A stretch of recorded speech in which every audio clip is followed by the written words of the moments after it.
એક ગામનો છોકરો એક વખત શહેરમાં ગયો. હવે શહેરમાં ગયો તો થોડુંક અંગ્રેજી શીખ્યો, 2-4 શબ્દો.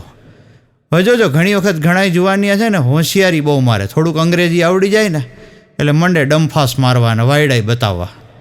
હવે એણે ગામમાં પત્ર લખ્યો અને પત્રમાં એવું લખ્યું, બાપુજીને માલુમ થાય I happy, you happy, but I am disturb, એટલે મારા વાઈફને મોકલી દેજો. પત્ર વાંચીને ગામ આખું ગોટે ચડ્યું, કારણ કે ગામડામાં કોઈ ABCDનું એ ભણેલું નહીં. હવે બધાને મનમાં પ્રશ્ન થયો કે આ વાઈફ એટલે વળી હું? એટલે ઓલા દાદીમાં જે હતા, જે છોકરાના મમ્મી, એણે કીધું દાદાને, એ કે કડકડતી ટાઢ બહુ પડે છે, શિયાળાનો સમય છે, દીકરો સાલ મગાવતો લાગે છે. એટલે એના બાપુજી કે આ હોય એ બની શકે. એ કે કાઢ કે ઓલી એની સાલ જે પડી છે પટારામાં, ખોલ પટારો. હવે પટારો ખોલ્યો તો સાલને ઉંદરડા કૂતરી ગયા હતા. એટલે એના બાપુજી કે કાંઈ વાંધો નહીં, હું ઓલી જે નવી સાલ લાવ્યો છું શહેરમાંથી, કાઢી દીકરાને મોકલી દઈ. હવે નવી સાલ કાઢી, બરાબર નવી સાલ પેક કરી દીધી. હવે પેક કરીને એમને મોકલી દીધી હોત તો કાંઈ વાંધો નહોતો. પણ પાછું દાદાએ દીકરાના શબ્દોમાં લખ્યું. કેવું લખ્યું? દીકરાને માલુમ થાય તારી વાઈફને ઉંદરડા કોતરી ગયા છે, એટલે મારી નવી નક્કોર વાઈફ મેં તને પાર્સલ કરી દીધી છે. હમણાં એનાથી કામ ચલાવજે. હું જ્યારે શહેરમાં જઈશ ત્યારે તારા માટે હજી સસ્તી અને સારી વાઈફ લેતો આવીશ. હવે આવા ગોટા કરો એની કરતાં શુદ્ધ ગુજરાતીમાં લખો, એમાં શું વાંધો? ગામડામાં એક વખત એક બાપા રાતે માંડા પીડ્યા, બોલો. એટલે ડૉક્ટરને બોલાવવા પડ્યા. એટલે ડૉક્ટરે આવીને પૂછ્યું કે શું તકલીફ છે દાદાને? એટલે કે ભાઈ પેટમાં બહુ દુખે છે. હવે દાદા માટે એ ડૉક્ટર બધું કાઢતા હતા, દવા ને ઇન્જેક્શન ને બધું. પણ એમાં બન્યું એવું કે લાઇટ વહી ગઈ. હવે ડૉક્ટરે કીધું કે ભાઈ મને ફાનસ આપો. હવે આ કોણ આ માણસો? એ કે ભાઈ ડૉક્ટરનો હાથ તો બધે ટેવાયેલો હોય, તમારે ફાનસની શું જરૂર છે? ડૉક્ટર કે એમ ન હોય, મને ફાનસ આપો. અરે ના રે ના, કે ડૉક્ટરનો હાથ ટેવાયેલો જ હોય, નહીં તો તમે ડૉક્ટર શું કામના?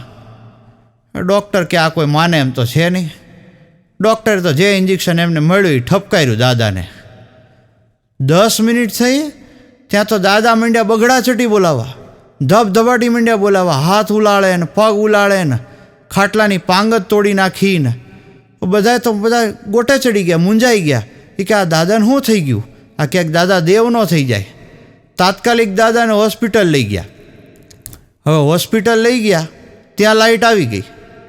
એટલે ડૉક્ટરે કીધું કે હું તમને કહેતો હતો ને, મને તમે ફાનસ આપો, પણ તમે ફાનસ ન આપ્યું. ભૂલથી દાદાને પેટમાં દુખવાની જગ્યાએ ડિલિવરીનું ઇન્જેક્શન અપાઈ ગયું છે. હા. પછી તો ભાઈ દાદાને હાથમાં હોજા ચડે, પગમાં હોજા ચડે, મોઢું હોજી ગયું. એક વખત લગ્નમાં ગોરદાદાએ કન્યાને કીધું કે તું હાથમાં પાણી લે અને મનમાં સંકલ્પ લે કે પતિના પગલે પગલે ચાલીશ. ઓલી કન્યા કે ના હો દાદા, એ ન થાય. કેમ? એ કે એ વાયરમેન છે. હા, એ થાંભલે ચડે, કંઈક ઝાડ ઉપર ચડે, આમાં હું હેરાન થઈ જાઉં. એકવાર એક ભાઈનો છોકરો ફોરેન ગયો હતો, એટલે બાપાને દીકરાની યાદ આવી, એટલે એણે ફોન કર્યો. એટલે એના વાઈફે ઉપાડ્યો. એટલે દાદાએ પૂછ્યું કે અર્જણ છે? એટલે કે હા છે ને. ક્યાં છે? એટલે કે બાથમાં છે. તો આ દાદા કહે એને ઘડીક છૂટો મૂકો ને, મારે વાત કરવી છે.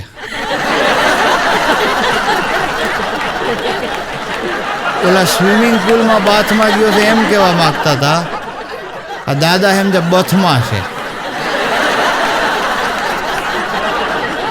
એક વખત એક ભાઈએ એના વાઈફને કીધું કે આજે આપણી મેરેજ એનિવર્સરી છે, આપણા લગ્નને કેટલા વર્ષ થયા? એટલે એની વાઈફ કે આજે 42 વર્ષ થયા. હે, 42 વર્ષ થઈ ગયા? તો કે હા. એટલે કે તને યાદ છે કે આપણા જ્યારે લગ્ન થયા ત્યારે તારા પપ્પા જજ હતા? એટલે કે હા હા,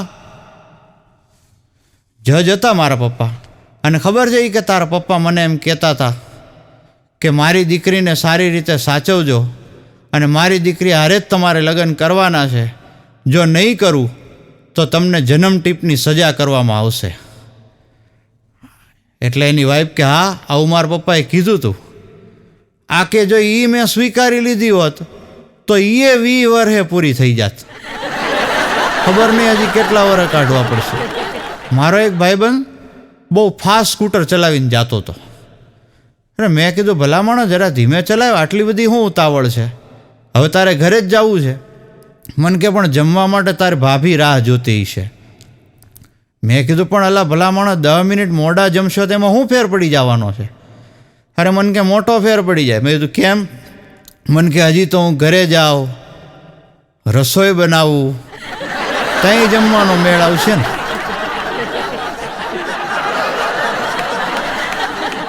એક વખત જજ સાહેબે કોર્ટમાં એક ચોરને કીધું કે તે ચોરી કેમ કરી?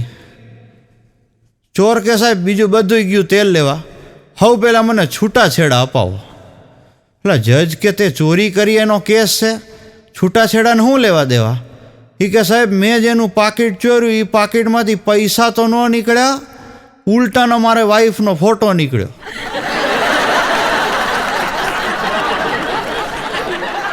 ઘણા લોકો જોજો એના ધંધાને કારણે એની ઓળખાણ બની જાય. દાખલા તરીકે મીઠાઈવાલા, મેવાવાલા, આવો એનો જે ધંધો હોય ને એ પ્રમાણે ઓળખાય. એક છોકરો એ વખત એના પપ્પાને કહે, પપ્પા આપણે બાજુવાળા અંકલની અટક તો પંડ્યા છે, તો એ લોખંડવાલા તરીકે કેમ ઓળખાય છે? એટલે એના પપ્પા કે બેટા એ તો જેના જેવા ધંધા હોય ને એ પ્રમાણે એનું નામ પડી જાય. તો છોકરો કે હે પપ્પા, તો તમને બધા લાંચવાલા કેમ નથી કહેતું? એક ભાઈ એક વખત હિંચકામાં તેલ પૂરતા હતા. એટલે નાનું છોકરું હતું એણે પૂછ્યું કે પપ્પા તમે આ શું કરો છો? એટલે એના પપ્પા કે બેટા જો આ હિંચકામાં કીચુડ કીચુડ અવાજ આવે છે ને તો તેલ પૂરી દઉં એટલે અવાજ આવતો બંધ થઈ જાય. હવે આ તો છોકરું નાનું, એને બીજી જ કાંઈ લાંબી ખબર પડે નહીં. એકવાર મહેમાન આવ્યા. હવે બન્યું એવું કે રાત્રે મહેમાન સૂઈ ગયા, સવાર ઉઠીને જોયું તો મહેમાનનું ગાડલું તેલ. એટલે એ ભાઈએ એના છોકરાને બોલાવ્યો કે બેટા તે આ શું કર્યું? કે પપ્પા તમે તેથી હિંચકામાં તેલ નાખતા હતા તો અવાજ બંધ થઈ ગયો. રાતે મહેમાનના નાકમાંથી નસકોરા એવા જોર જોરથી બોલતા હતા તો મને એમ થયું કે મહેમાનના નાકમાં જો થોડુંક તેલ નાખી દઉં ને તો અવાજ બંધ થઈ જાય. એક છોકરી એક વખત એના બોયફ્રેન્ડને કે એમાં હું છે બે વચ્ચે લડાઈ થઈ ગઈ કંઈક. હવે એટલે આ પ્રેમિકાએ કીધું એના પ્રેમીને કે હું તો તારા પ્રેમમાં બરબાદ થઈ ગઈ, બરબાદ. તો એનો પ્રેમી કે હું ક્યાં ને કલેક્ટર બની ગયો છું.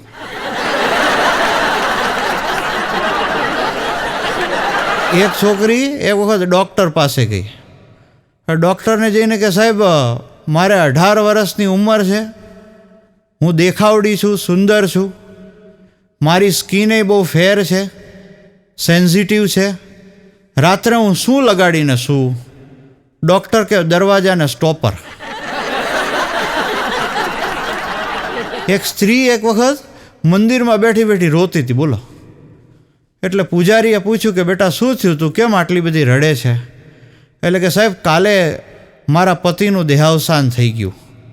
એટલે પૂજારી કે તારી વાત સાચી બેટા, કે આપણા ઘરમાંથી ને આપણા જીવનમાંથી કોઈ એક વ્યક્તિ જતું રહે તો આપણને દુઃખ તો બહુ થાય, હું સ્વીકારું છું.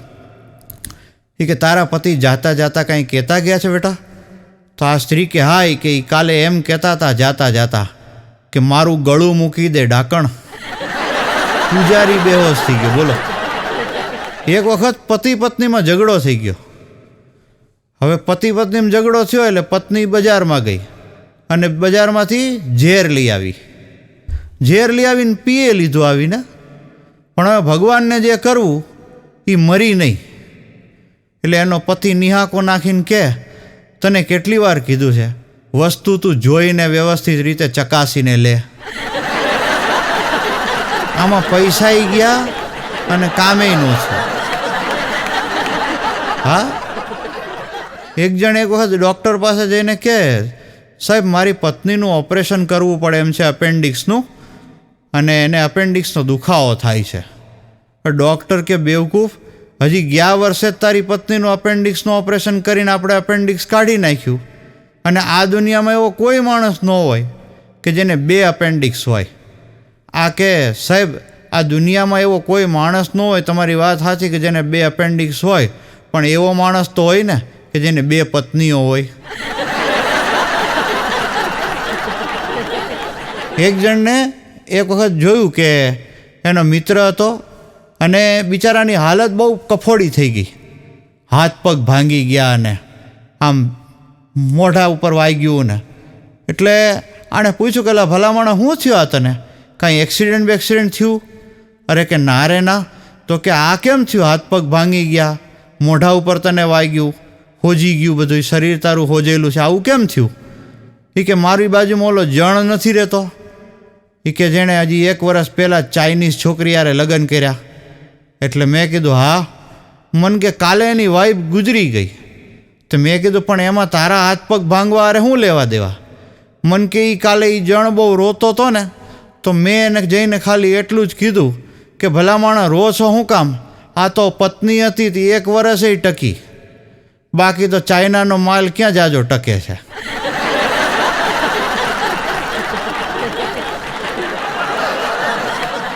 એક વખત એક પતિએ એની પત્નીને લાફો માર્યો, અને લાફો મારીને કે માણસ હંમેશા એને જ મારે જેને ખૂબ પ્રેમ કરતો હોય.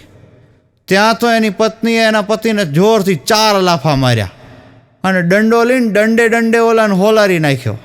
અને પછી કે તમે શું માનો છો, હું તમને પ્રેમ નથી કરતી? એક વખત મેં એક હિન્દીના શિક્ષકને કીધું, મેં કીધું ભાઈ મારી પાસે થોડાક હિન્દીના મુહાવરા છે, મને એના અર્થ સમજાવો. હવે બન્યું એવું કે એ કંઈક એની પત્નીથી ખુન્નસ ખાયેલો હોય કે જે હોય, એણે જે જવાબ આપ્યા એ હું તમને કહું. પહેલાં મેં કીધું ખુદ કી જાન ખતરે મેં ડાલના, મને કે શાદી કરના. मैं कीधु दीवार से सर फोड़ना, मन के पत्नी से बहस करना. मैं कीधु 4 दिन की चांदनी फिर अंधेरी रात, मन के बीवी का मायके जाना और मायके से वापस आना. मैं कीधु आत्महत्या करने के लिए प्रेरित करना, मन के शादी करने की राय देना. मैं कीधु अपना ही स्वार्थ देखना, मन के शादी न करना. मैं कीधु पाप की सजा मिलना, मन के शादी हो जाना. मैं कीधु लव मैरिज करना, मन के खुद से युद्ध करने की तैयारी करना. मैं कीधु जिंदगी के मजे लेना, मन के कुंवारा रहना. मैं कीधु ओखली में सर देना, मन के शादी के लिए हाँ करना.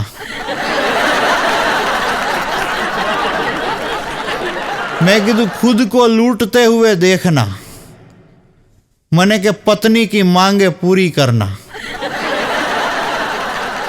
मैं कीधु अपनी शादी की फोटो देखना, मन के की हुई गलती पर पश्चाताप करना.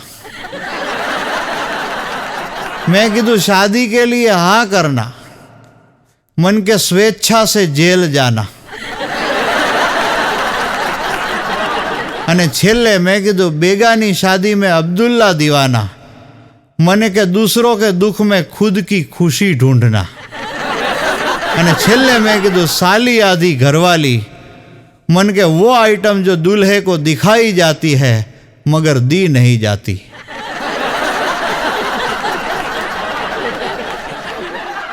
એક વખત પોલીસવાળો એક જણાને મારતો હતો. હવે એ મારતો તો એમાં કોક બોલ્યું એ કે આની ઉપર તો 25 બીજા ગુનાના કેસ છે. એટલે પોલીસવાળો કે હવે તો હું તને અંદર નાખીશ અને ઓછામાં ઓછો 8 થી 10 વર્ષ તો તારે જેલમાં રહેવું જ પડશે. ન્યાય એ પોલીસવાળાના મોબાઈલમાં ફોન આવ્યો એટલે ફોન ઉપાડીને વાત કરીને ફોન મૂકી દીધો અને બીજા પોલીસવાળાને ખુશખબરી આપી એ કે હોસ્પિટલથી ફોન હતો અને મારી વાઈફે સુંદર બાબાને જન્મ આપ્યો છે, તો આ આરોપી કે હવે એ આરોપે મારી ઉપર જ નાખી દો. એક ભાઈએ એક વખત એના પત્નીને જોરથી ઝાપટ મારી એટલે પછી તો કેસ લાંબો થઈ ગયો. એ ભાઈના સસરા આવ્યા ને આવીને એમને ધમકાવ્યા બરાબરના. એ કે જો જમાઈરાજ, જ્યાં સુધી હું બોલતો નથી ને ત્યાં સુધી હારો છું. આવી રીતે તમે કે મારી છોકરીને ઝાપટ મારી છે, હવે કોઈ દી હાથ નહીં ઉપાડતા. જોઈ કે હાથ ઉપાડ્યો છે ને આજ પછી તો એક ઝાપટના 500 રૂપિયા દીઠ વસૂલ કરીશ, દંડ તમારે દેવો પડશે. હવે આ વાતને 2-3 વર્ષ થઈ ગયા. ઝાપટ મારવાનું તો બાજુમાં રહ્યું, ઓલો ઊંચે અવાજે વાતય ન કરે. એટલે 2-3 વર્ષ થયા એટલે સસરા પાછા આવ્યા. આવીને કે જમાઈરાજ, વાહ, ખરેખર સરસ કહેવાય કે તમે બહુ સુધરી ગયા. હવે તો તમે મારી દીકરી સાથે સારી રીતે વર્તન કરો છો અને મારવાનું તો તમે નામ જ નથી લેતા. ઓલો જમાઈ કે કાંઈ એવું નથી, હું પૈસા ભેગા કરું છું. જે દી કે હારી પટ પૈસા ભેગા થઈ જાય ને તેથી તમારી છોકરીને એવો કૂટી નાખવાનો છું કે તમે બધાય ધંધે લાગી જવાના છો. એક ભાઈને દેણું થઈ ગયું બરાબરનું. હવે દેણું થઈ ગયું એટલે લેણિયા તો એ તો કેવું કરે, ફોન કરે. પણ આજકાલ તો ફોનમાં સિસ્ટમ છે કે તમે કોકનો નંબર બ્લોક કરી શકો. કોકનો ફોન આવે ને તમે નામ વાંચી લ્યો અને ન ઉપાડો હોય તો ન ઉપાડો. આવું બધું ચાલતું હોય છે. એટલે એણે એના છોકરાને શીખવાડ્યું કે બેટા કોઈ આવે ને અને પૂછે ને કે તારા પપ્પા ક્યાં, તો તારે કહેવાનું મારા પપ્પા નથી. હવે એમાં એવું બન્યું, એક જણ આવ્યો, દરવાજાની ડોરબેલ વાગી, ટિંગ ટોંગ.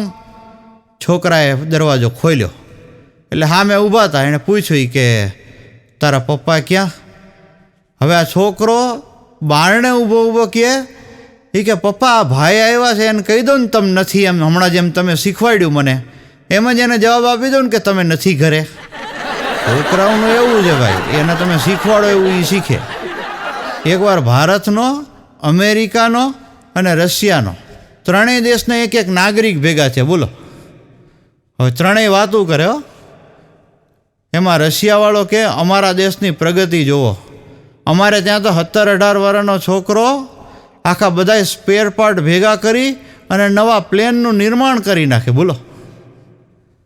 એટલે અમેરિકાવાળો કે અમારા દેશની પ્રગતિ એવી હો, એ કે અમારા દેશમાં 17-18 વર્ષનો છોકરો સ્પેર પાર્ટ બધા ભેગા કરી અને હાઈ ક્લાસ નવી કાર બનાવી નાખે. ભારતવાળો તો પાછો પડે જ નહીં. એ કે તમે 2 જણા હાવ થાથા કહેવાઓ, પ્રગતિ તો અમારા દેશની. એ કે અમારા દેશમાં તો 17-18 વર્ષનો છોકરો બધાય સ્પેર પાર્ટ ભેગા કરી અને નવું માનવ શરીરનું સર્જન કરી નાખે. બોલો. એક જણને સિગરેટ પીવાની ને દારૂ પીવાની બહુ ટેવ. હવે એમાં એને પત્ની હારે રોજ માથાકૂટ થાય. આને રોજ સિગરેટ પીધા વગર હાલે નહીં, રાતે દારૂ પીધા વગર હાલે નહીં, અને એની પત્નીને જરાય ભેગું થાય નહીં. એટલે રોજ ઉઠીને ઝઘડા થાય. અચાનક એવું બન્યું કે ઝઘડો થતો બંધ થઈ ગયો. એની પત્ની કાંઈ બોલે જ નહીં. એટલે 2-3 દી તો આ ભાઈ વિચાર કરે કે આ અચાનક શું થઈ ગયું, આ રોજ ઉઠીને મારી યારે કકળાટ કરતી હતી, અચાનક શું થઈ ગયું કે આ મારી યારે ઝઘડો બંધ કરી દીધો. એટલે એક દી એણે પૂછ્યું કે હવે તો તું મને રોકતી નથી, છેલ્લા 3-4 દીથી હું જોઉં છું હું દારૂ પીવું, સિગરેટ પીવું, ગમે એ કરું, તને કાંઈ ફેર જ નથી પડતો? આ બદલાવ કેવી રીતે વળી આવી ગયો? એ કે એમાં એવું છે ને, હમણાં 3 દી પહેલાં તમે ગયા ને પછી કે LIC વાળો આવ્યો હતો એક એજન્ટ, અને આવીને મરનારના વારસદારને કેવા કેવા લાભ થાય ને એ સમજાવીને ગયો છે. એટલે મને એમ થયું કે પછી મારે હું કામ માથાકૂટ કરવી જોઈએ. હું એ શુભ ઘડીની જ રાહ જોઉં છું, હા, કે ક્યારે ડ્રો ખુલે. 2 મિત્રો વાતું કરતા હતા. એમાં એક મિત્રો બીજા મિત્રને કહે, ગામમાં 24 કલાકમાં ગમે ત્યારે તમે ચાલુ કરો અને સરસ રીતે વાગે એવો રેડિયો હવ પહેલો આ ગામમાં મારા બાપા લઈ આવ્યા હતા. ત્યાં એના બાપાએ બૂમ મારી, બાજુના રૂમમાં બેઠા હતા, ત્યાંથી બૂમ મારી. એ કે ગાંડા, તારી માના ખુલાસા બધે ન કરાય.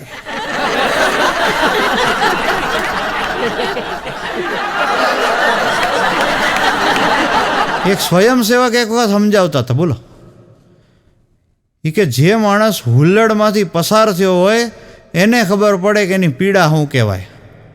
એટલે મેં કીધું ના, એવું ન હોય. મેં કીધું એ તો ઘરે બેઠાય ખબર પડે કે હુલ્લડ કેવું હોય. એ કે એમ કેવી રીતે? મેં કીધું જે લોકો મારી વાત સાંભળે, કારણ કે હું પરણેલો નથી, તમે પરણેલા છો, એક અખતરો કરજો. સાંજે ઓફિસથી ઘરે જાવ ને પછી કહેવાનું કે હાલો આપણે કેન્ડલ લાઇટ ડિનર કરવા હોટલમાં જવું છે. હાઈ ક્લાસ તૈયાર થઈ જાય અને નીકળવાનો ટાઈમ થાય પછી ના પાડવી ધીમે કરીને.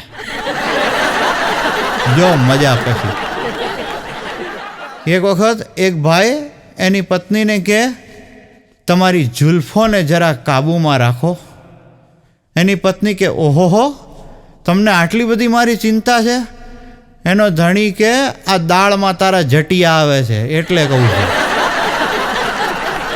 તારા એ લટિયા પટિયા મારે મોઢામાં નાખવા? એક પત્નીએ એક વખત એના પતિને કીધું, એ કે હું તો તમારા પ્રેમમાં 15 દિવસમાં તો અડધી થઈ ગઈ છું, હવે તમે મને ક્યારે લેવા આવો છો? એનો પતિ કહેતો, બીજા 15 દી કાઢ નાખ ની બાપા, તો તુંય નવરી હુંય નવરો, લેવા આવવાનો તો પછી પ્રશ્ન જ નથી. એક પત્નીએ એક વખત એના પતિને કીધું, એ કે તમે 2 વાત કરો. એક એવી વાત કરો કે જેનાથી હું ખુશ થઈ જાઉં, અને બીજી એવી વાત કરો જેનાથી મને ગુસ્સો આવે. એના પતિ કે, તું તો મારી જિંદગી છે, જિંદગી. અને પછી કે, ધૂળ પડે આવી જિંદગીમાં તો.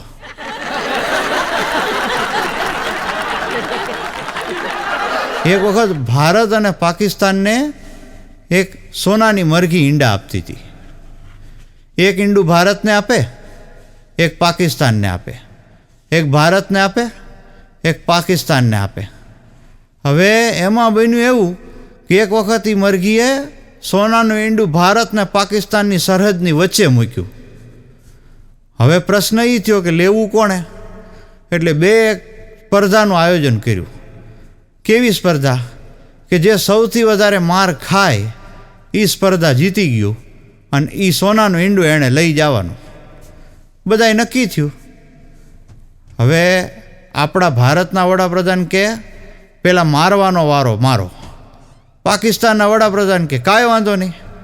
આપણા વડાપ્રધાન તો માંડ્યા લાકડી લઈને હોલાને મારવા. 3 દી સુધી માર્યો, બરાબરનો મારીને ટીપી નાખ્યો. પછી આપણા વડાપ્રધાન થાકી ગયા. એ કે હવે બહુ થઈ ગયું, એણે લાકડીએ મૂકી દીધી. એટલે પાકિસ્તાનના વડાપ્રધાન કે, હવે મારવાનો વારો મારો. એટલે આપણા વડાપ્રધાન કે, ના ના, હવે તમે તાર ઈંડું લઈ જાઓ, જાઓ.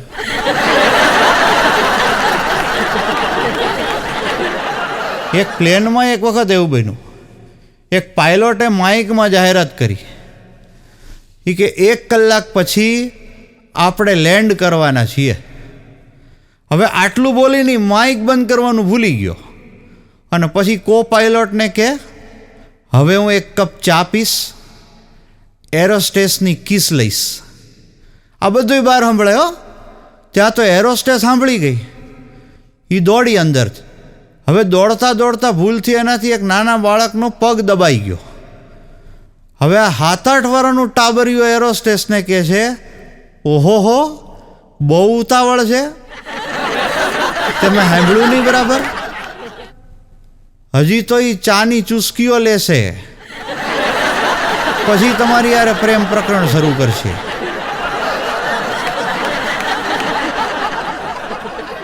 એકવાર અદાલતની અંદર એક જજે કીધું.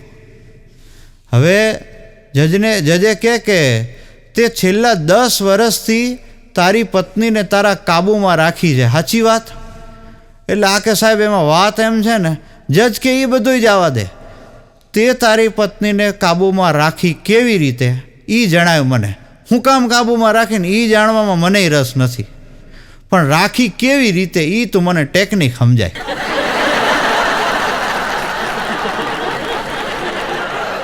એક જણાનું પગનું હાડકું ભાંગી ગયું, બોલો. એટલે એ ડૉક્ટર પાસે ગયો. હવે ડૉક્ટર પાસે ગયો ને તો ત્યાં એણે જોયું કે એક જણાના 2 પગ ભાંગી ગયા હતા. એટલે એણે પૂછ્યું કે હે ભાઈ, તમારા 2 વાર લગ્ન થયા છે? બોલો કે હા. તમને કેવી રીતે ખબર? એ કે આ 2 પગ ભાંગેલા જોયા ને એટલે.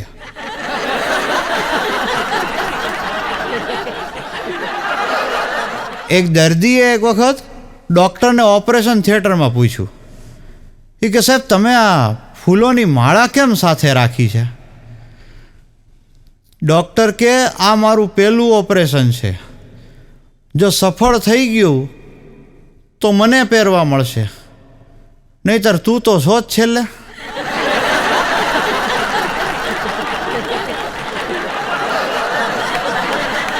હમણાં 2 કોલેજીયનો વાત કરતા હતા. એટલે એક જણ કે જો હું નાળિયેરીના ઝાડ ઉપર ચડી જાઉં ને તો એ કે આગળ એન્જિનિયરિંગ કોલેજની છોકરીઓ મને સરસ દેખાય. એટલે બીજો કે તું તાર ચિંતા કરમાં, ઝાડ ઉપર ચડ્યા પછી જો તારું પેટ ભરાઈ જાય તો ખાલી હાથ છોડી દેજે, તને મેડિકલ કોલેજની છોકરીઓ દેખાઈ જાય. અને જો તારા નસીબ સારા હશે તો સ્મશાનમાં ઓલું અડધી દહીંની ક્રિયા પતે, અડધી દેહ ક્રિયા પતી જાય પછી જે ઓલી આગને વધારે ને એ લેડી જઈ તને જોવા મળશે. હવે એમાંથી ક્યાં તારું સેટિંગ થાય એ તારા નસીબ. એકવાર એક શિક્ષિકા બેને એક વિદ્યાર્થીને પ્રશ્ન પૂછ્યો, એ કે બેટા તારા ઘરમાં સૌથી નાનું કોણ છે? છોકરો કે બેન મારા પપ્પા. બેન વિચારમાં પડી ગયા, એ કે આના પપ્પા ઘરમાં સૌથી નાના કેવી રીતે હોઈ શકે? એટલે એણે પૂછ્યું કે તારા પપ્પા કેવી રીતે ઘરમાં સૌથી નાના છે? છોકરો કે બેન હજી આજની તારીખમાં મારા બાપા રાત્રે મારી માના પડખામ ઘરીને હુવે છે. છોકરાને બીજી શું ખબર પડે, એ તો આવું જ બોલે ને. એક વખત એક મોબાઈલના સેલ્સમેનને ઝાડા થઈ ગયા. એટલે એ ડૉક્ટર પાસે ગયો. એટલે ડૉક્ટરને કે સાહેબ થોડાક ઝાડા જેવું લાગે છે. એટલે ડૉક્ટર કે એ તો બરાબર, પણ તમે કામ શું કરો છો? એ કે મોબાઈલની કંપનીમાં હું સેલ્સમેન છું. એટલે કે એમ, તમારી તકલીફને મોબાઈલની ભાષામાં રજૂ કરવાનું કહેવામાં આવે તો તમે પેટમાં દુખવાની તકલીફને કેવી રીતે રજૂ કરશો? હવે આણે શરૂ કર્યું, સાંભળજો. એ કે સવારથી અનલિમિટેડ આઉટગોઈંગ ચાલુ છે, અંદરથી નવી નવી રિંગટોન સંભળાય છે, પેટમાં બેલેન્સ ખતમ થઈ ગયું છે, રિચાર્જ કરું છું તો 5 મિનિટમાં વેલિડિટી ખતમ થઈ જાય છે. કૃપા કરીને આ સ્કીમ બંધ કરો.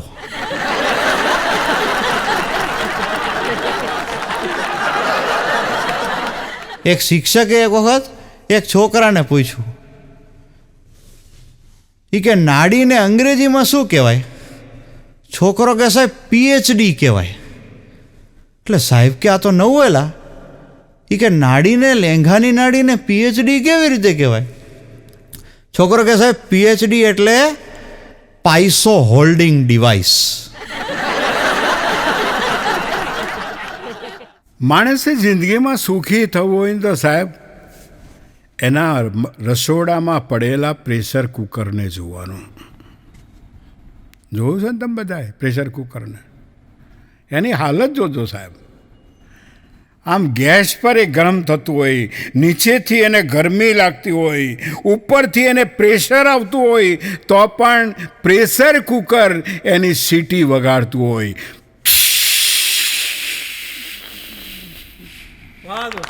મુસીબત ગમે તેવી આવે, ગમે તેવા સંજોગો આવે, જીવનમાં હસતા રહેતા શીખવું જોઈએ માણસે.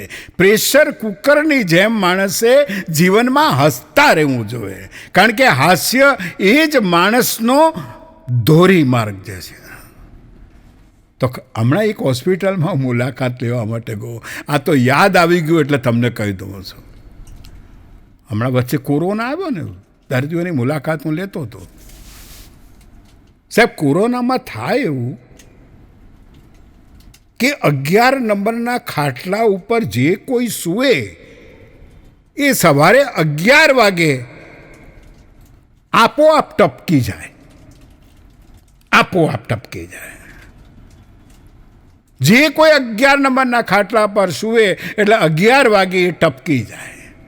આગલે દિવસે એના બધા રિપોર્ટ સારા આવ્યા હોય, સવારે 9 વાગ્યા સુધી રિપોર્ટ સારા આવ્યા હોય, 10 વાગ્યા સુધી રિપોર્ટ સારા આવ્યા હોય, પણ જેવા 11 વાગે એટલે એ માણસ ટપકી થઈ. આખી હોસ્પિટલ ટેન્શનમાં આવી જાય છે કે આ દર્દી સવારે 9-10 વાગ્યા સુધી તો અપ ટુ ડેટ હોય, તંદુરસ્ત હોય છે, અને 11 વાગે કેવી રીતે એક્સપાયર્ડ થઈ જાય છે. નો ડાઉટ એને વેન્ટિલેટર ચડાવેલું હોય, પણ 11 વાગે એ માણસ ટપકી જાય. એટલે કમિટી બનાવી, 5 જણા કમિટીમાં નીકળ્યા અને તપાસ કરી કે આમાં થાય છે શું. 5 જણા બરોબર 11:05 વાગે એ રૂમમાં આવી ગયા અને ફરતે ઊભા રહી ગયા કે આ મરી કેવી રીતે જાય છે. તો સાહેબ 11 વાગે કામવાળી જે આવે, સ્વીપર જે આવે, એ આવીને વેન્ટિલેટરનો પ્લગ કાઢી નાખે અને પોતાનો મોબાઈલ ચાર્જ કરવા માટે પેલો વેન્ટિલેટરનો પ્લગ કાઢીને એનો પોતાનો ચાર્જ કરવાનો જે મોબાઈલનો પ્લગ હોય ને એ અંદર નાખે અને પેલો માણસ વેન્ટિલેટર વગાડે. હમણાં એક ભાઈ ચાઇનાથી આવ્યો અને રિક્ષામાં બેઠો, અમારા વલસાડમાં રિક્ષામાં બેઠા, એટલે સામેથી આમ બસ જતી હતી ને, એટલે ચાઇનીઝે એની ભાષામાં કીધું, અહીંયા ચમ. પેલો રિક્ષાવાળો કહે કે આ હું બકે છે યાર. પછી પેલા રિક્ષાવાળાએ કીધું કે I don't know what you are speaking. પેલાને આટલું જ અંગ્રેજી આવડતું હતું, એટલે પેલાએ ભાંગી તૂટી ભાષામાં એમ કીધું કે आपके यहाँ बस धीमी बहुत चलती है, धीमी बहुत चलती है. સાહેબ, રિક્ષાવાળો હોય તો શું થઈ ગયું, એને પણ દેશ માટેનું અભિમાન હતું. થોડો આગળ ચાલો અને ટ્રેન આવી, તો ટ્રેન આવીને પણ એ પાછો બોલો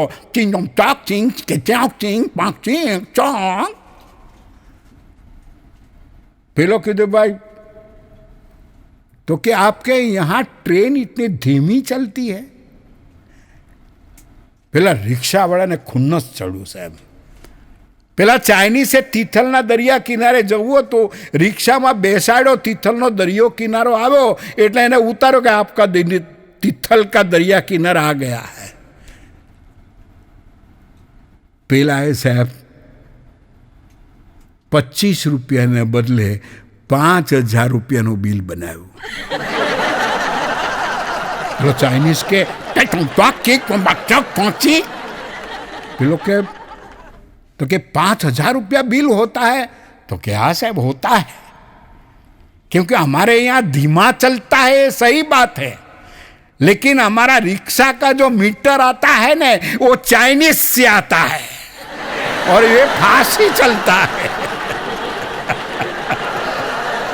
આપણો ગુજરાતી સાહેબ કોઈ જગ્યાએ ગાંજો નહીં જાય. અને એટલે જ તો કવિએ કીધું છે કે कौन कहता है गुजराती में पानी नहीं है और कौन कहता है गुजराती में ज्ञानी नहीं है. वही द्वारिका के श्री कृष्ण गीता सुनाने वाले और वही सरदार वल्लभ भाई पटेल देश को जगाने वाले, वही महात्मा गांधी देश में आज़ादी लाने वाले और वही भगवान श्री कृष्ण ये देश में आने वाले, ये सभी बात किसी से अनजानी नहीं नहीं है और कौन कहता है गुजरात में पानी नहीं है. સાહેબ તાલી પાડો. અમારો સિદ્ધુ સાહેબ કહેતા ઠોકો.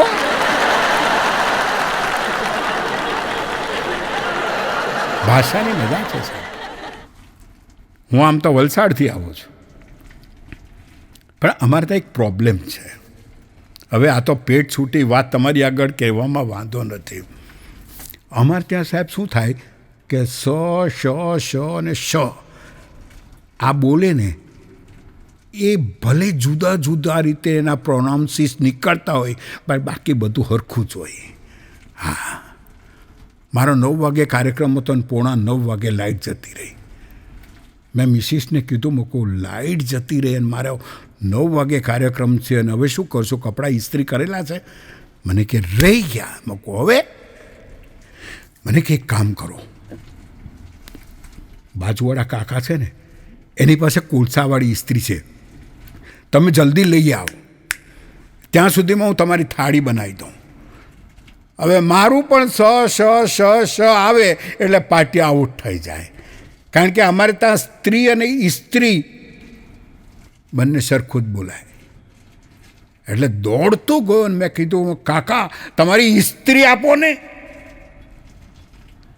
કાકાએ મને પગથી માથા સુધી જોયો કે જિંદગીમાં પહેલો કોઈ આવો નીકળો કે જે મારી સ્ત્રીને માંગવા બેઠો.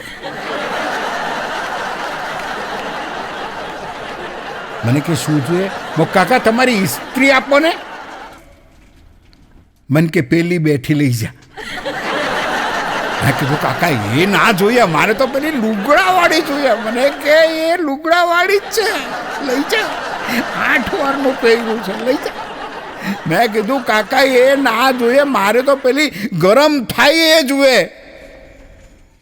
મને કે હવારની જગારા મારે છે, તું ભર લઈ જાય, મારે એને કાઢવાની જ છે. મેં કીધું, કાકા એ ના જોઈએ, મારે તો પેલી કરંટવાળી જોઈએ. મને કે તું એને અડકતો ખરો, તને એસી ને ડીસી બેવ કરંટ લાગશે, લઈ જા, કાઢવાની જ છે. મેં કીધું, કાકા મારે એ ના જોઈએ, મારે તો પેલી ગળી ભાંગે એ જોઈએ. મને કે મારી બધી ગળી એણે ભાંગી નાખી છે, તું લઈ જ જા. ગુજરાતી ભાષામાંથી જોગ થાય સાહેબ. અને અમારી સુરતની ભાષા એટલે સાહેબ, અમારે કવિએ બહુ સરસ વાત લખી છે કે મારો સુરતી સહેલાણી મન મોજ મનાવી જાણે છે ને, હૈયે હોળી હોય છતાં એ આવા ઉત્સવ મનાવી જાણે છે. તો પેલા ભાઈ સુરતી લાગે છે. હા, કેવું હશે છે.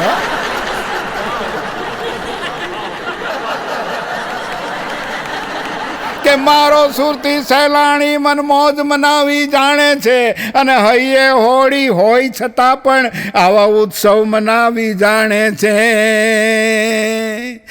રંગીલો છે સુરતી મારો ગરવો છે ગુજરાતી, એ મળવા જેવો માણસ છે ને દુનિયા આખી જાણે છે. એ મળવા જેવો માણસ છે ને દુનિયા આખી જાણે છે. પાછું આટલેથી અટક્યું નહીં, એણે આગળ 2 લીટી લખી કે ફાફડા જલેબી લોચો ખાય, ફાફડા જલેબી લોચો ખાઈને ભૂસાનો ફાંકો રાખે છે. અરે વાઘ તો એણે માર્યો નથી, પણ વાઘણને ઘરમાં રાખે છે.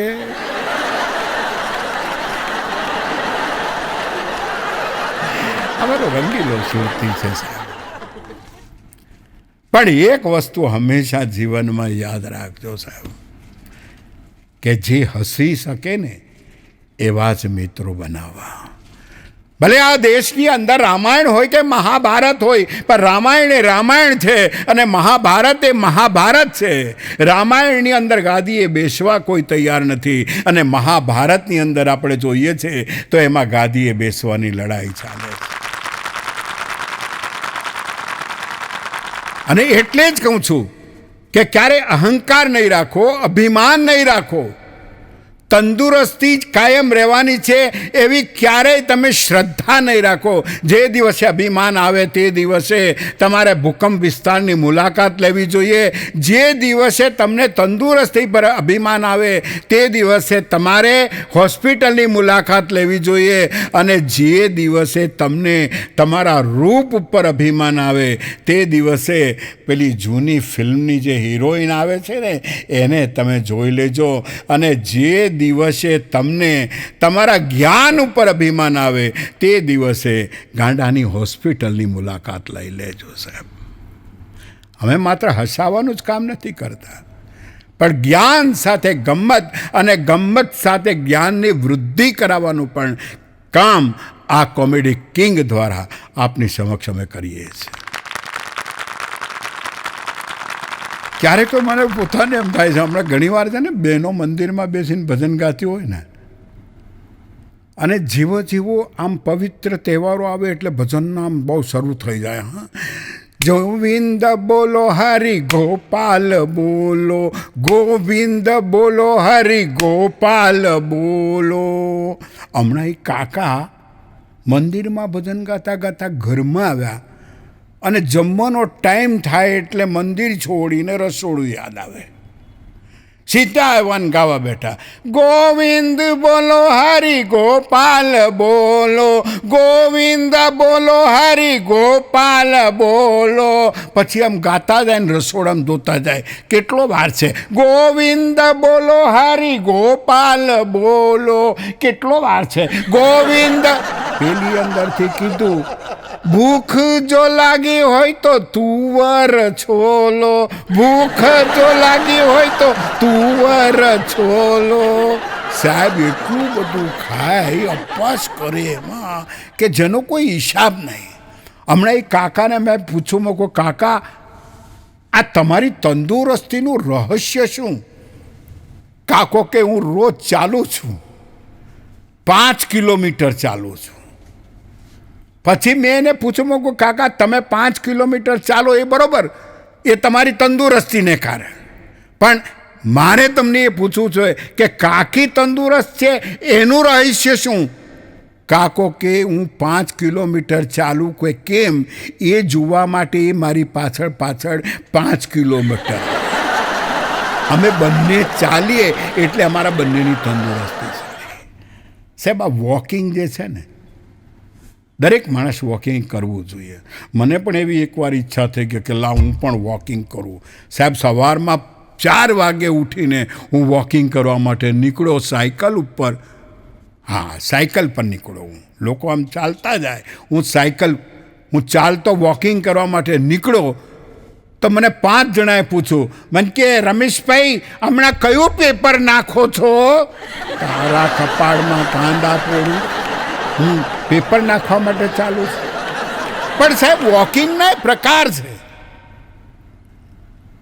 તમને ડૉક્ટર કહે અને તે પહેલાં જો તમે ચાલો તો એને વોકિંગ કહેવાય, અને ડૉક્ટર કહે અને પછી જો ચાલો તો એને વોર્નિંગ વોક કહેવાય. અને દાખલા તરીકે તમે ડૉક્ટર કહે તો પણ નહીં ચાલો અને તમારી વાઈફ કહે અને પછી જો ચાલો તો એને ડાર્લિંગ વોક કહેવામાં આવે.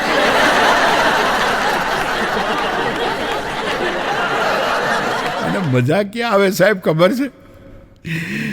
તમે રોજ સવારે ચાલવા માટે જતા હોય ને અને તમારી ગર્લફ્રેન્ડ જો સામેથી આવતી હોય રોજ, અને જે દિવસે નહીં આવે તે દિવસે જે તમે ચાલો એને બર્નિંગ વોક કહેવામાં. અને થાય એવું કે તમારા મિસિસ જોડે આમ તમે ચાલવા નીકળ્યા હોય અને તમારી ગર્લફ્રેન્ડ આમ સામેથી આવતી હોય અને તમે એને બોલાવી નહીં શકો, એટલે થોડી વારે તમે જે આમ પાછળ જોવા જાઓ એને ટર્નિંગ વોક કહેવાય. આ વોકિંગના એક પ્રકાર છે. પણ મારે તમને એ જ વાત કરી કે जिंदगी जीने की चीज है, हमें जीना नहीं आता. जिंदगी जीने की चीज है, हमें जीना नहीं आता. नशा तो हर चीज में है, हमें पीना नहीं आता। हंसना और हंसाना ये सब मुकद्दर की बात है। हंसना और हंसाना ये सब मुकद्दर की बात है, मगर सच बात तो ये है कि हमें रोना भी नहीं आता। એક વાત સાહેબ તમને ટીપ આપી જાઉં, તમે જ્યાંથી પણ બહારથી ઘરમાં પ્રવેશ કરો ને ત્યારે બહુ હસતા હસતા પ્રવેશ નહીં કરવો, કારણ કે તમને હસાવવાનો અધિકાર માત્ર તમારી વાઈફને છે, બીજા કોઈને છે જ નહીં સાહેબ. જો તમે હસતા હસતા ગયા તો તરત જ વાઈફને એવી બળતરા થશે કે આને આજે કોણ આવો હસાવવાવાળો મળ્યો, પણ મોઢું લબડેલું રાખીને જ અંદર ઘરમાં પ્રવેશ કરવો એમ, તો વાઈફને શાંતિ થાય કે ના હજી મારી મારણ વિદ્યા આના પર ચાલુ છે. સાહેબ માણસ આજે એટલો બધો અઘરો થઈ ગયો છે ને. હમણાં એક માણસને ચિત્તા પર સુવાડ્યો, બધા સ્મશાન યાત્રામાં ગયેલા, આમાં એક ભાઈ જેવો ચિત્તા પર સુવાડ્યો ને એટલે એકદમ રડવા બેઠો.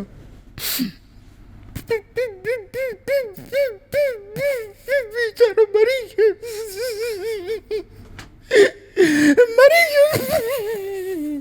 મને તો એ આવી ગઈ સાહેબ, મને હિબકાવવા માંડ્યા. મૂકો આ માણસ કેટલો એનો પ્રિય હશે કે આટલું આ મરી ગયો એમાં કેટલું બધું રડે છે. એટલે મેં એને બોલાવ્યો, કોઈ આવ, મારો એને ખભો આપ્યો, એના માથે હાથ ફેરવ્યો. ના રડ, ના રડ, તું ના રડ ભાઈ, ના રડ. મને મારી દીકરી પડી ત્યારે એણે મને 4,000 રૂપિયાની મદદ કરેલી, પણ મારાથી એને આપવાના રહી ગયા.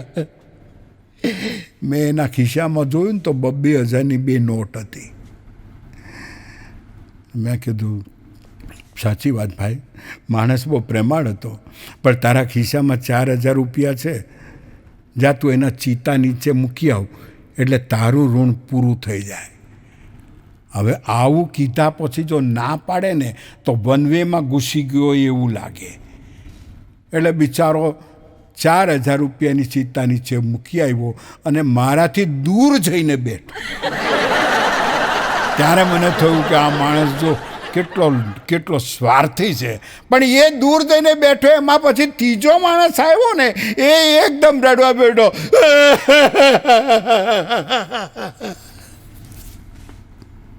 આ રડવું બી કળા છે સાહેબ. હા, બધાને રડતા ના આવડે. હમણાં એક કીડીને મચ્છર સાથે લવ થઈ ગયો. કીડીને મચ્છર સાથે લવ થઈ ગયો. હા, એટલે કીડી એ મચ્છર મરી ગયું અને કીડી રડવા બેઠી. એટલે બધી બીજા કીડી મકોડા જે બધા હતા ને બેસવા માટે આવ્યા અને કીડીને પૂછે, બેન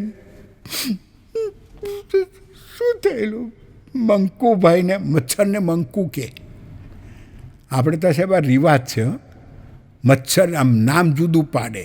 હમણાં એક ભાઈની વાઈફનું નામ નમ્રતા, પણ એને પ્રેમથી એ નમું કે, નમું. એનું નામ નમ્રતા, પણ એને પ્રેમથી નમું કે. અને કોઈ જો આવે ને એને પાછો ઓળખાણ કરાવે કે આ મારી નમું અને હું નમૂનો, આ મારી નમું અને હું નમૂનો. સાહેબ આખા નામ બદલી નાખ્યા. અમારા ભાઈ એક એપાર્ટમેન્ટમાંથી નીચે ઉતરાને કાંઈ ભૂલી ગયા. હવે એની મિસિસને જે બોલાવી એ ટૂંકા શોર્ટકટથી બોલાવે, શીલ્લુ શીલ્લુ. હું બહાર નીકળ્યો, એની સિલ્લુ બહાર ના નીકળી. મેં કીધું એ દૂધપાક કોને બૂમ મારે છે? મને કે મારા મિસિસને બૂમ મારે છે. મેં કહું તારા મિસિસનું નામ તો સુલોચના બેન છે. હા, પણ હું એને પ્રેમથી શિલ્લુ કહું, શિલ્લુ. પેલી શિલ્લુ બહાર આવીને એને એમ કે ઉલ્લુ. પેલો એને શિલ્લુ કે, પેલી એને ઉલ્લુ કે. મેં કહું એ દૂધપાક આ તને ઉલ્લુ કહેશ? મને કે મારું નામ ઉલ્લાસ એટલે એ મને પ્રેમથી ઉલ્લુ કહે. માણસના આખા નામ ચેન્જ થઈ. પેલા ગામના કીડી મકોડા બધા બેસવા માટે આવે ને કીડીબેનને પૂછે કે બેન મંકુને શું થયેલું? એટલે કીડીબેન રડે, કોઈ નહીં થયેલું બેન, કોઈ નહીં થયેલું, ડેન્ગ્યુ થયેલું. હાલો ડેન્ગ્યુ, આખા ગામને ડેન્ગ્યુ કરાવીને ગયો. મારી ભૂલ થઈ ગઈ. હું એક દિવસ ફ્લિન્ટ છાંટવાની થઈ ગઈ ને, એમાં એના રામ રમી ગયા. પેલા સ્મશાન યાત્રામાં પેલો ભાઈ એકદમ રડાવે, બિચારો મરી ગયો. મેં કહું તને શું થઈ ગયું? મને કે મારે એને 1,000 રૂપિયા આપવાના બાકી હતા પણ રહી ગયા. મેં કીધું એક કામ કરતું હોય, 1,000 રૂપિયા એની ચિત્તા નીચે મૂકી આવે. એણે સાહેબ 1,000 રૂપિયા રોકડા નહીં કાઢ્યા, એણે પાછળથી ચેકબુક કાઢી અને ચેકબુકમાં 5,000નો ચેક લખ્યો અને એના ચિત્તા નીચે મૂકી આવ્યો. અને પેલાએ જે 4,000 રૂપિયા રોકડા મૂકેલા ને એ ત્યાંથી લેતો આવ્યો. બોલો, માણસ સ્મશાનમાં પણ ધંધો કરી નાખે. મિત્રો, હાસ્યનો જો કોઈ ભાવાર્થ હોય તો આટલો જ છે કે દરેક વખતે દ્રાક્ષ ખાટી નથી હોતી. દરેક વખતે દ્રાક્ષ ખાટી નથી હોતી. ક્યારેક આપણી જીભ પણ તુરી હોય છે. અરે લીમડાના પાન તો તમે બધાએ ચાવ્યા છે, લીમડાના પાન તો તમે બધાએ ચાવ્યા છે, પણ માણસ કરતાં ઘણા મીઠા લાગ્યા છે.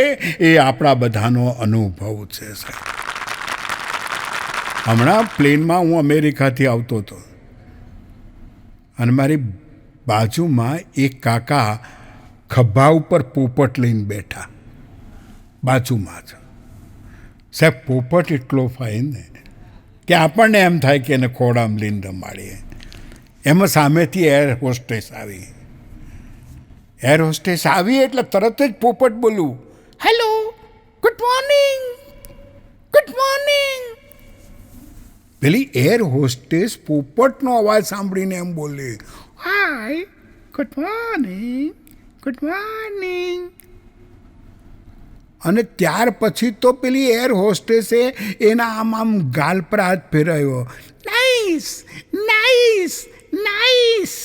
પેલી કે ઓકે, ઓકે, ઓકે. પણ સાહેબ, વાત આટલેથી અટકી નહીં. પોપટે પાછું પેલી એર હોસ્ટેસને એમ કીધું કે I love you, I love you, I love you. એટલે એર હોસ્ટેસે બી સામેથી કીધું, yes, I love you, I love you, I love you. હવે પોપટને બોલતો જોઈને ને એર હોસ્ટેસને બોલતી જોઈને કાકા શાંત નહીં રહ્યા. એણે પણ તરત જ પેલી એર હોસ્ટેસને કીધું, આઈ લવ યુ. સાહેબ, એમાં તો એવો ધમાકો થયો. એર હોસ્ટેસે સિક્યોરિટી વાળાને બોલાવીને કાકાને પોપટ સાથે પ્લેનમાંથી નીચે ફેંકી દીધો. પોપટ ને કાકો બંને આમ ઉડે, આમ બંને ઉડે. એટલે પોપટ પેલા કાકાને પૂછે, ઉડતા આવડે? કાકો કે પોપટ એને શું સલાહ આપી સાહેબ ખબર છે? એણે એમ જ કીધું કે ઉડતા આવડતું હોય ને તો જ કોઈને આઈ લવ યુ કહેવાનું, નહીં તો આઈ લવ યુ નહીં. આજકાલ તો પ્રેમ સાહેબ કેવા. અમારા ત્યાં એક બેન, આમ ફેશન તમે જુઓ સાહેબ, ફેશન કેવી બગડે. તમે જોજો કે ઘણી બહેનો હથેળીમાં જ્યારે લગ્ન પહેલાં જે મહેંદી મુકાવે છે ને, એમાં હથેળીમાં મહેંદી મુકાવ્યા પછી પોતાના પતિનું નામ લખે છે, રમેશ નામ લખી. આપણે ખબર ના પડે, ડિઝાઇનમાં આવી જાય. એક દિવસ એક ભાઈએ પૂછ્યું કે બેન, આ તમારા હથેળીમાં મહેંદી મુકાવો એ તો બરાબર, પણ તમારા પતિનું નામ કેમ લખો છો? ત્યારે બેને એને એટલું જ કીધું કે એને ખબર પડે કે તું મારી હથેળીમાં છે, અને મારી હથેળીને જ્યારે બંધ કરું ને ત્યારે તું મારી મુઠ્ઠીમાં હોય છે, એ તું યાદ રાખજે.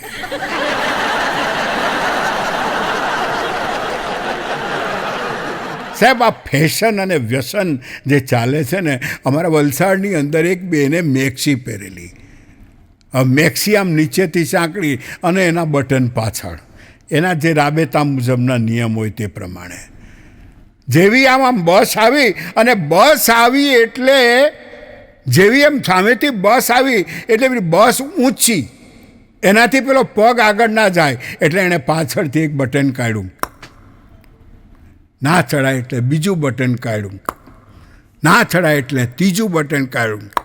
હવે એની પાછળ હું ઊભેલો, એટલે મને થયું મેં કહું હવે આને મારે રોકવી પડશે. એટલે મેં એનો હાથ પકડી લીધો. મને કે નોનસેન્સ, શરમ નથી આવતી, બાઈ માણસનો હાથ પકડો છો? મેં કહું બેન શરમ તમને આવી જોઈએ કે મને આવી જોઈએ? આ તમારાથી બસમાં નહીં ચડાય, એમાં તમારી મેક્સીના બટન કાઢવાને બદલે બધા મારા કોટના બટન કાઢી નાખ્યા. શું કામ ફેશન કરતો હશે આપણને ખબર નહીં પડે. મિત્રો, મજા મને એક વાત, મારો પ્રસંગ યાદ આવે છે એટલે હું તમારી સમક્ષ શેર કરું છું. હમણાં હું વલસાડથી આવતો હતો ને ટ્રેનમાં, સાહેબ મને ઉપરની બર્થ મળી હતી. મેં જાણી જોઈને લીધી હતી કે મને પોતાને આરામ કરવાનો મળે એમ કરીને. એટલે હું ઉપર બેસી ગયો. એટલે નીચેની બર્થવાળો જે હતો ને, એણે મને કીધું કે એક્સક્યુઝ મી પ્લીઝ, મને 3 દિવસનો ઉજાગરો છે, જો તમે મને ઉપર તમારા બર્થ ઉપરની જગ્યા આપી દો અને તમે નીચે આવી જાઓ તો હું આરામ કરી શકું. મેં કીધું સોરી જેન્ટલમેન, પ્રોબ્લેમ એ છે કે મને પણ ઉજાગરો છે અને મેં એટલે જ જાણી બૂઝીને ઉપરની બર્થ માંગી છે. મેં એને ના પાડી એટલે નીચે સૂઈ ગયો. હવે હું ઉપર સૂતો, એમાં સુરત આવ્યું અને સુરતથી એક સૈનિક ઉપર ચડ્યા અને સૈનિકની બરોબર મારી સામેની બાજુની બર્થ ઉપર એ આવીને ગોઠવાઈ ગયા. ચાદર બાદર પાથરીને જેવા સૂવા જાય અને પછી એણે એનું એર કુશન કાઢ્યું અને એમાં હવા ભરવા ગયા. પણ સાહેબ પ્રોબ્લેમ એ થયો કે એનો ઓઠ વચ્ચેથી ફાટેલો, આટલેથી પેલી હવા જાય ને, પેલો બિચારો બહુ ટ્રાય કરે પણ કુશનમાં હવા જવાને બદલે હવા બહાર નીકળી જાય. એટલે મેં જોયું કે આ ભાઈનો હોઠ ફાટેલો છે અને હવા અંદર ભરાતી નથી. એટલે મેં એને પૂછ્યું, મેં કહું સાહેબ તમે સૈનિક લાગો છો? મને કે હા. મેં કહું આ તમારો હોઠ કેમ ફાટેલો? મને કે સાહેબ હું જ્યારે સરહદ ઉપર લડતો હતો ને ત્યારે એક ગોળી આવી અને મારા હોઠને અહીંયા વાગી અને મારો હોઠ ફાડી નાખ્યો. સાહેબ મને દયા આવી ગઈ કે મારો ભારતનો સૈનિક જો આટલી બધી વ્યથા ભોગવતો હોય તો લાવ હું એને હવા ભરી આપું. એનું કુશન લીધું અને મેં એને હવા ભરી આપી અને પેલાએ મને થેન્ક યુ કીધું અને સૂઈ ગયો. પણ સાહેબ કુશનની જાત અડધો કલાક હવા રહી અને ફરી પાછું આમ બેસી ગયું. એટલે થોડે વારે પેલો પાછો ઊભો થયો, મારો ખભો લાવીને કે પ્લીઝ. હું સમજી ગયો કે આ હવા ભરવા પાછો કહે છે. મેં પાછી હવા ભરી. સાહેબ આવું 5 વખત ચાલ્યું, 5 વખત ચાલ્યું. હું કંટાળી ગયો કે હવે તો કેટલીક સેવા કરું. એટલે પછી મેં છેલ્લી વાર હવા ભરી આપી અને પછી હું નીચે ઉતરીને પેલા ભાઈને કીધું કે તારે ઉપર સૂવું છે ને, જા ઉપર સૂઈ જા. પેલો ખુશ થઈ ગયો, ઉપર સૂઈ ગયો અને હું નીચે સૂતો. હવે પેલા બાજુવાળા ભાઈને ખબર નહીં કે માણસ બદલાઈ ગયો છે, એની પાછું કુશન આમ બેસી ગયું. એટલે તરત જ એણે પેલા ભાઈનો ખભો લાવ્યો. પેલો કે શું છે?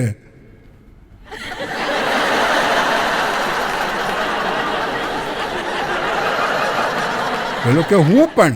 તો કે હવા. એણે હવા ભરી આવે. સાહેબ 6 વખત એણે હવા ભરી અને જ્યારે 7મી વખત પેલાએ પાછું આમ કરું એટલે નીચે ઉતરીને મને કે ઉઠ, ઉપર જતો રહે, અહીંયા અમે મુસાફરી કરવા આવ્યા છે, કુશનમાં હવા ભરવા માટે નથી આવ્યા. સાહેબ જ્યારે માણસના જીવનમાં કોઈ ઘટના બને છે ને, એને મૂલવતી વખતે પણ હાસ્ય કેવી રીતે પ્રાપ્ત કરવું એ જ દ્રષ્ટિ હાસ્ય કલાકારની હોય છે.